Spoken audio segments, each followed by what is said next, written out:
जरासंध ने आक्रमण कर दिया है।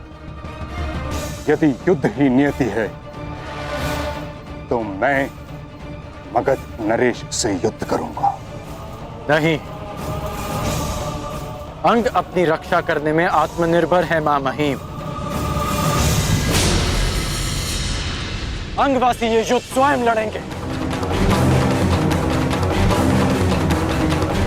यही एक मार्ग है अपने भीतर के भय को भगाने का, अपने मन में देश और स्वतंत्रता के लिए प्रेम जगाने का।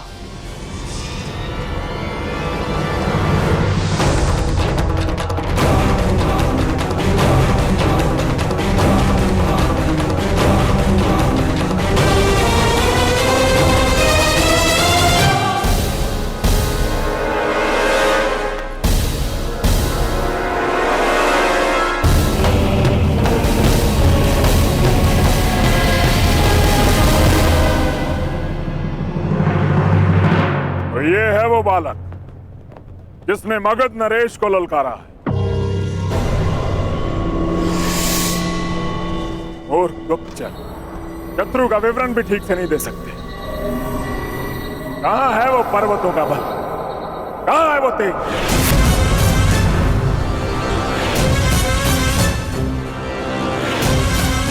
जो इस युद्ध में सम्मिलित नहीं है वो यहां से चला जाए, क्योंकि जो इस क्षेत्र में उपस्थित रहेगा उसका शव ही यहां से जाएगा।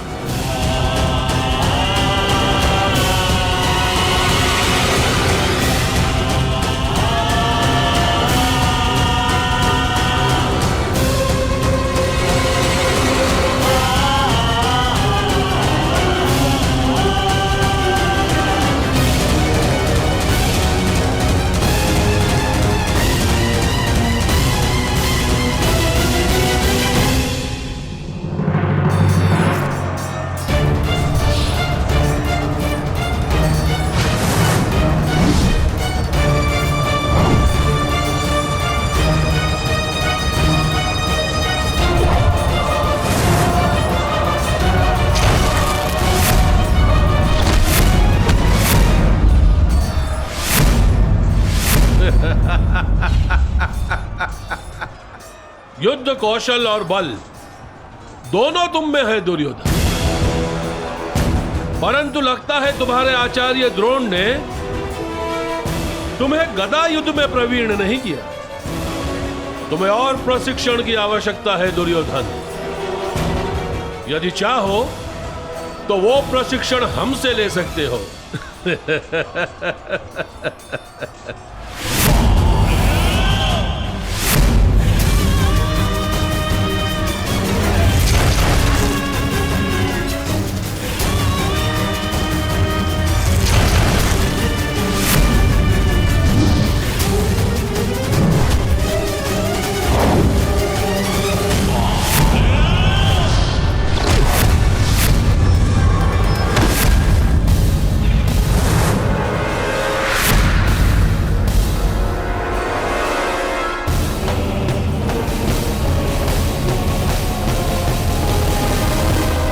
यदि तुम हस्तिनापुर के होने वाले सम्राट हो तो हमें हस्तिनापुर के भविष्य पर दया आती है।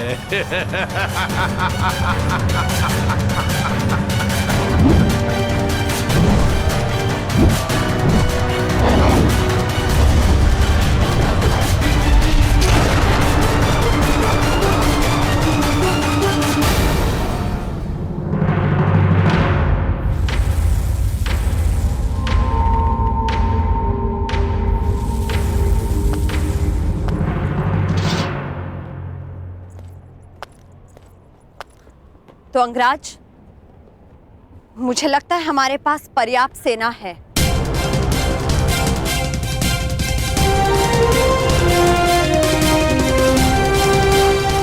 ये मेरा युद्ध है रुशान। यदि तुम्हें तनिक भी चोट पहुंची तो मैं स्वयं को क्षमा नहीं कर पाऊंगा। अंगराज, आप भूल रहे हैं कि मैं भी अंग की प्रजा हूं और हर परिस्थिति में अपने राजा के साथ हूं।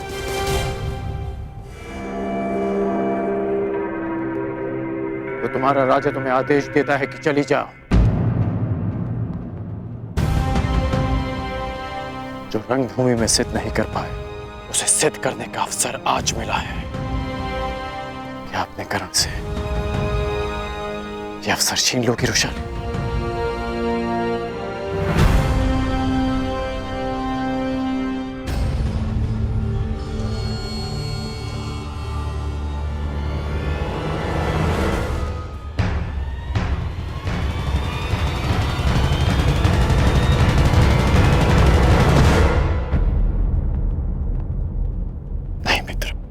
आज आपके हाथ प्रहार नहीं करेंगे, बल्कि आपके नेत्र अपने पुत्र की हत्या का प्रतिकार देखेंगे।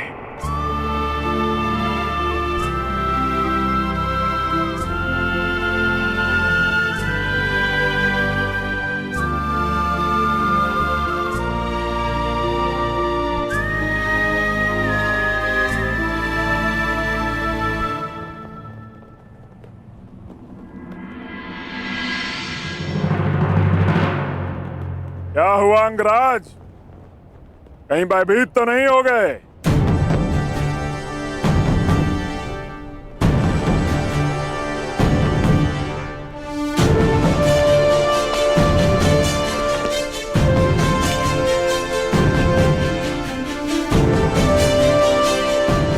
आश्चर्यचकित मत हो कर्ण।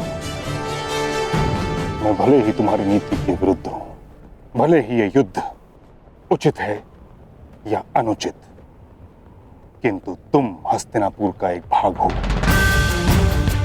और मेरा धर्म, मेरी प्रतिज्ञा हस्तिनापुर की सुरक्षा में होती है। भले ही मुझे तुम्हारी रक्षा करनी पड़े।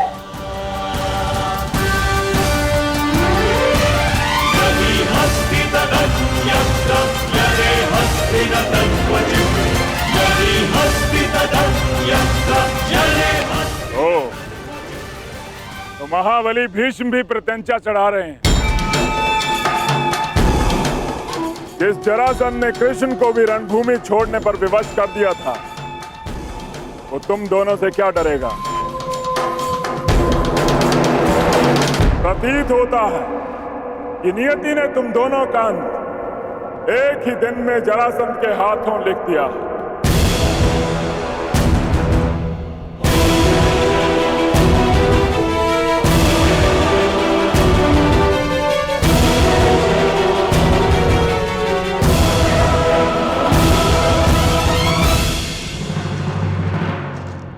प्रणिपात, पांचाल नरेश द्रौपद ने संदेशा भिजवाया है।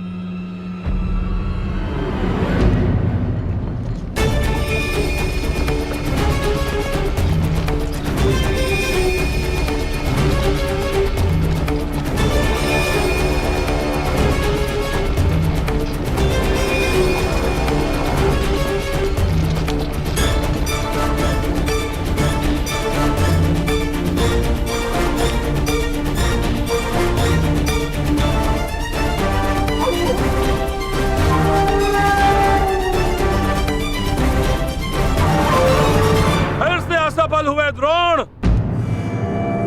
एक ही दिन में दो बार असफल। पहली असफलता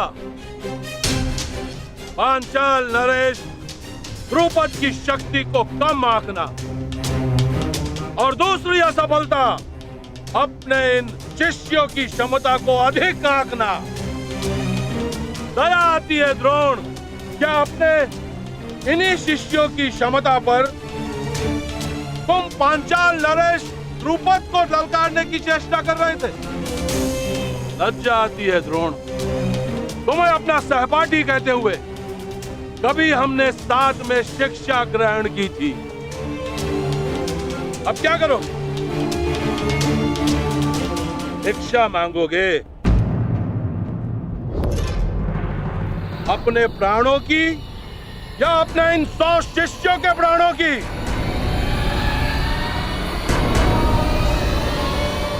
भिक्षा कैसे मांगते हैं ये तो स्मरण होगा ना? या इतने वर्ष राज आश्रम में रहने के पश्चात भिक्षा मांगने में भी असफल रहोगे आचार्य द्रोण?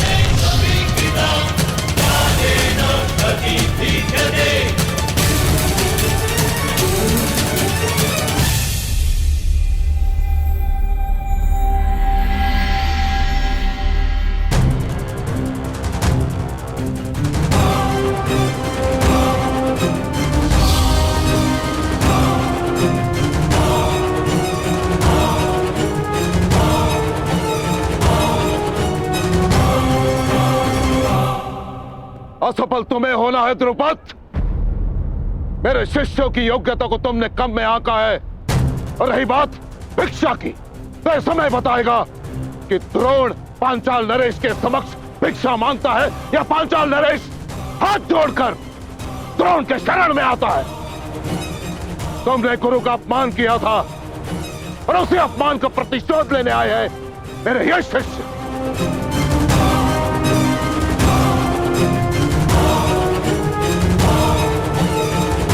तो तुम्हारे तुनीर में अब भी एक बाण शेष है। एक नहीं द्रुपद, 5।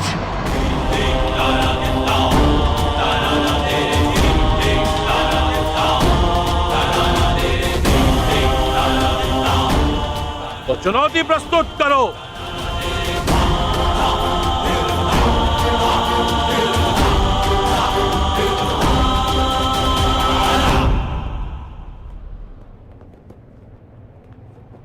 विजय बाबा, मुझे मेरी गुरु दक्षिणा प्रदान करो। द्रुपद।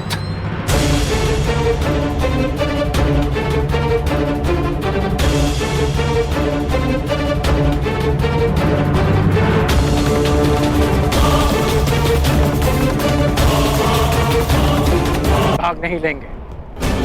मूर्खता मत करो कर्ण। यदि मैंने तुम्हारी सहायता नहीं की तो तुम जरासंध के समक्ष एक पल नहीं टिक पाओगे।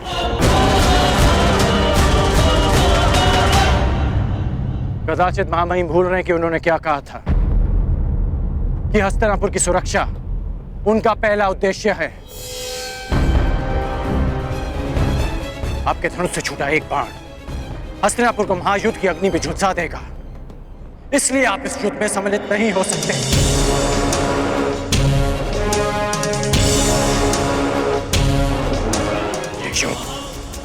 अंगराज और मगधराज के मध्य है।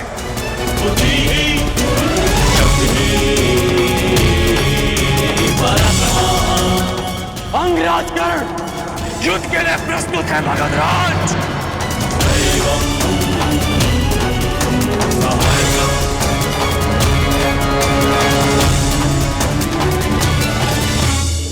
कर्ण युद्ध के लिए प्रस्तुत है। मगधराज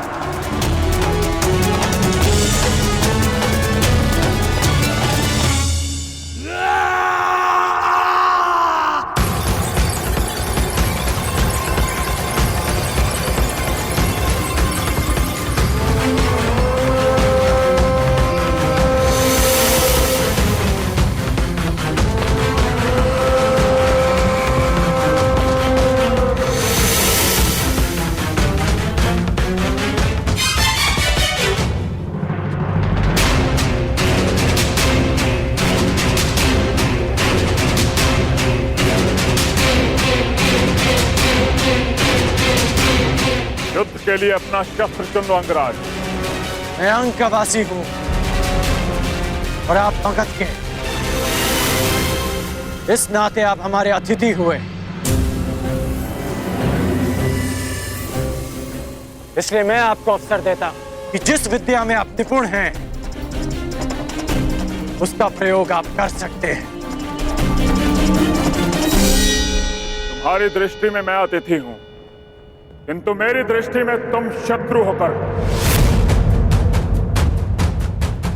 और जरासंध अपने शत्रु के सबसे प्रबल पक्ष को ध्वंस करने में विश्वास रखता है। सुना है धनुर्धारी हो तुम, मैं धनुष से ही तुम्हें ललकारूंगा।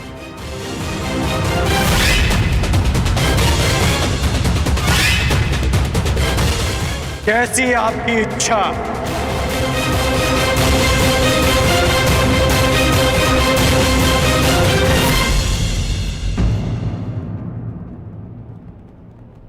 रथ प्रस्तुत है अंगराज।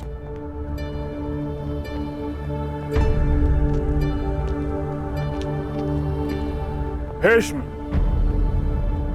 ललकारा अंगराज ने है, किंतु संधि हस्तिनापुर ने भंग की है। इसलिए यद्यपि हस्तिनापुर युद्ध में सम्मिलित नहीं है, किंतु युद्ध की विभीषिका से झेलनी होगी। जरासंध का क्रोध केवल कर्ण के अंत से शांत होने वाला नहीं है, इसकी आंच हस्तिनापुर तक अवश्य पहुंचेगी।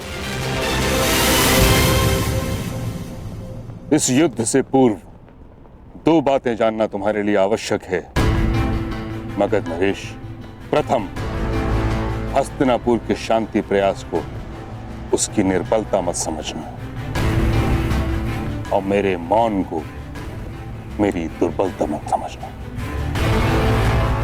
हस्तिनापुर की भीति और भीष्म के बाणों का बल अब भी वही है। दूसरी बात, यदि भीष्म ने तुम्हारा बल देखा है तो कर्ण का कौशल। इस योद्धा को बालक समझना तुम्हारे जीवन की बहुत बड़ी भूल सिद्ध होगी। कदाचित यह युद्ध तुम्हारी प्रथम पराजय लेकर आए, या कदाचित तुम्हारे लिए दुर्गम विजय पथ।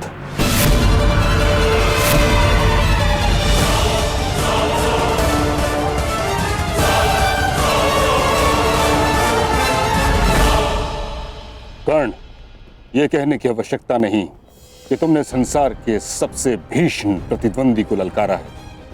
युद्ध क्षेत्र के पास अंग की प्रजा भी है। विध्वंसक अस्त्र का प्रयोग उनको संकट में डाल सकता है जिनके लिए तुम युद्ध करने जा रहे हो। जरासंध की शक्ति उसकी आक्रामकता में है। उसे अवसर मत देना कि वो तुम पर वार कर सके। प्रारंभ से ही मुझे मगध नरेश को पीछे हटाना है। पहले उनकी युद्ध नीति को समझना है और फिर उसे चूर चूर करना है।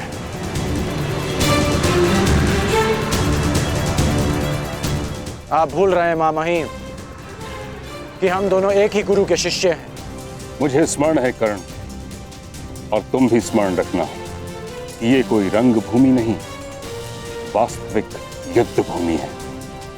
और तुम्हारे समक्ष कोई राजकुमार नहीं, संसार का सबसे विकट प्रतिद्वंदी खड़ा है। मेरा लक्ष्य केवल परिवर्तन है मां महिम। मेरा केवल एक ही शत्रु है, अन्याय, जो हर बार नए रूप में आता है। रंगभूमि में राजकुमार बनकर और युद्ध भूमि में मगध नरेश बनकर। परंतु ये राधेकरण जीते जी इस अन्याय से कभी हार नहीं मानेगा। ईश्वर करे तुम्हें विजय प्राप्त हो कर्ण। यदि तुम पराजित हुए तो मुझे स्वयं को युद्ध में सम्मिलित करना हो, जिसका अर्थ है हस्तिनापुर को युद्ध की अग्नि में झोंकना। तुम्हारे मित्र दुर्योधन ने तुम पर विश्वास किया है, उसकी परीक्षा में खरे उतरना है तुम्हें कर्ण। मैं वचन देता हूं मां महिम कि अपने मित्र के विश्वास की लाज रखूंगा, परंतु आपको भी वचन देना होगा कि आप मेरे कहे बिना इस युद्ध में सम्मिलित नहीं होंगे। तुम करना क्या चाहते हो कर्ण? ये युद्ध केवल अंगराज और मगध नरेश के मध्य नहीं, ये युद्ध अंग की प्रजा का, उनके भीतर छिपे भय से भी है। और भय के अंधकार में सोई अंग की प्रजा को मैं जगाना चाहता हूं। इसलिए आपसे वचन चाहिए कि जब तक मैं ना कहूं आप अपना धनुष नहीं उठाएंगे। मेरा आशीष है कर्ण, विजयी वही हो जो अधिक श्रेष्ठ हो।